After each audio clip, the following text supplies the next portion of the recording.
you want to start out with uploading your list in, REsimpli. Of course, I'm using REsimpli as an example. So let's say you start out with uploading your entire list in REsimpli. You go ahead and stack your list, you filter them, you get 1,000 records after you filter your entire marketing list. So the first thing you're going to do is, in this case, again, if you're doing RVM, you're going to start out sending RVM to your list that you have. So you have 1,000 people in this case, and then you add the marketing info, then you send them RVM, and then campaign one. Then the next thing you want to do is, when you're sending them RVM on your outbound caller ID, you want to use a REsimpli phone number as lead source of RVM, whatever campaign you want to give it. So you want to use that as the outbound caller ID. So in this case, what's going to happen is you send out 1,000 RVM messages to your list that you have.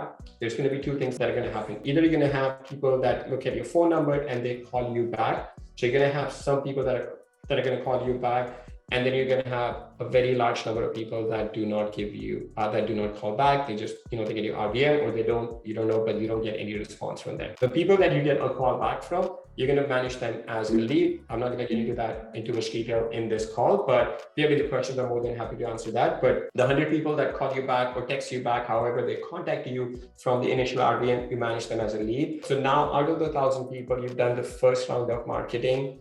Now you have 900 people that have not called you or texted you back from your RVM campaign that you did. So next thing, you want to go into the second least expensive marketing channel that you have, which is going to be your SMS. So you have 900 people on your list that you have left over from your RVM campaign that you haven't heard back from. So what you do is you load up your 900 people so you filter your list out and REsimpli export only the 900 people that have not called you, texted you back from your RVM campaign. The next thing you do is you send them SMS messages. So again, you're prospecting them, whatever messages you want to use. Hey, this is Sharad, I'm curious to see if you have any property to sell, whatever your message is. So once you send out your 900 messages from your list of 1,000 people, now you're going to have people that reply back to your messages, or they do not reply back to your messages. So let's say you send 900 messages. I'm making some assumptions on how many people you get to reply back. You're going to have some people reply back. Those people are going to,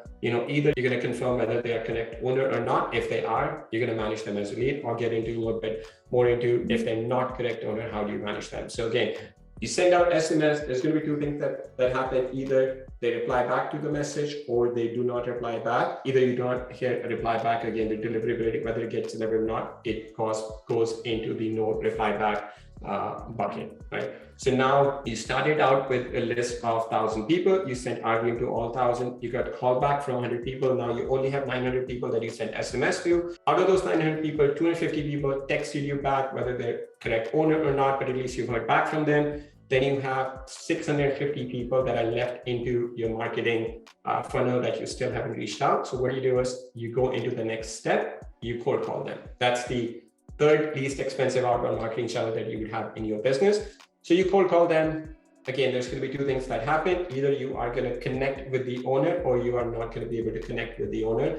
Again, the reason for why you do not connect with the owner might be it keeps ringing, there's no voicemail setup, or whatever the case might be. But in this case, the most relevant thing is how many people do you actually end up connecting with. So let's say out of 650 people that you cold call, you ended up making connection with 150 people. Out of those 150 people, again, you're going to find out whether they are correct owner. If they are, you will manage them as a lead. You'll put them in your automated follow-up sequence, or you'll follow up, you'll move them to your sales pipeline of, qualifying the lead, making appointments, making offers, and hopefully converting them into deals.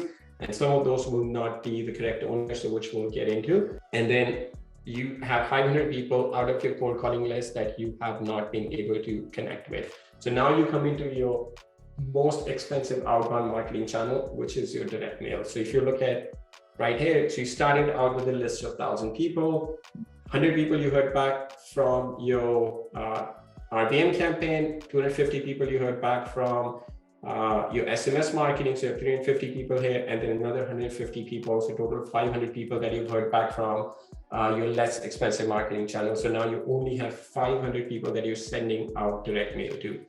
So what you do is you send them direct mail. Now in this case, there's going to be three things that happen. You send out direct mail, either people call you back, And then, again, you take them through the sales pipeline, whether they're a correct owner. If they are, you manage them as a lead, take them through your sales funnel. If they're not, we'll get into kind of what's the next step.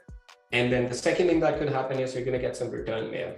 In case you get return mail, what you want to do is you want to update the seller's information as return mail. So you have that information. The second thing you want to do is you want to check the county records to make sure you have the most updated mailing address. So in a number of cases, what happens is you might have put your list from CropStream, list source, or whichever data source you might have used, but the data might be a few months old or a year old, and then the public information might have gotten updated. So once you get a return mail, you want to update that in your system that, okay, we send out direct mail. But once you get the updated mailing address, then you're going to check the county records to see if you have updated mailing address.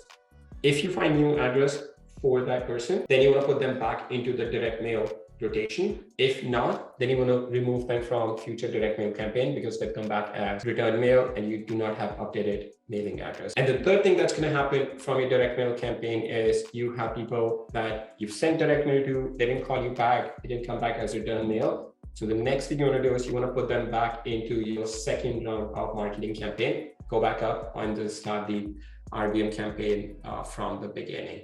And then in terms of, there's a couple of different ways you can run your marketing funnel in this case. One is where you start out with list of 1,000 people, you send them RBM, you do one round. Let's say in this case, you get 100 people to call you back, and then you have 900 people that did not call you back. Then what you could do is you could take these 900 responses, you could send another round of RBM until you feel comfortable that you've done enough rounds of RBM in your business, for what you feel comfortable with based on your marketing budget that you have. You might say, I want to send out, minimum 5 rounds of RBM or 6 rounds of RBM before I go into the next marketing channel. So that's one way of doing that, where you've done multiple rounds of same marketing channel RBM in this case. So you might have, if you do multiple rounds of RBM, this number will, eventually go up. It might not go with 100 every time, but it might, after a few rounds of sending RBM to the same list, you might have 200 people that have called back. So instead of 900 people, you have 800 people that you haven't heard back from. So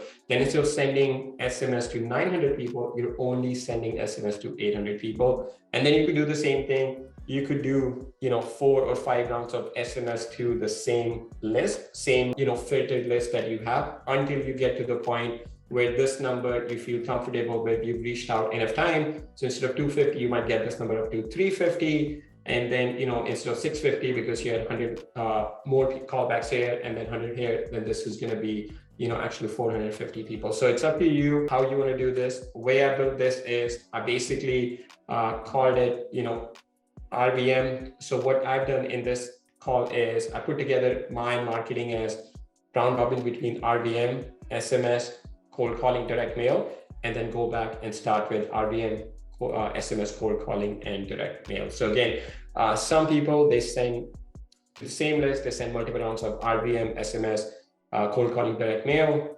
then you start again. And in some cases, you might just do one round of each and then just keep going through that. So it's totally up to you kind of how you want to do that. But this call purposes, I did round robin between RBM, SMS, cold calling, and your direct mail. So any questions on this so far?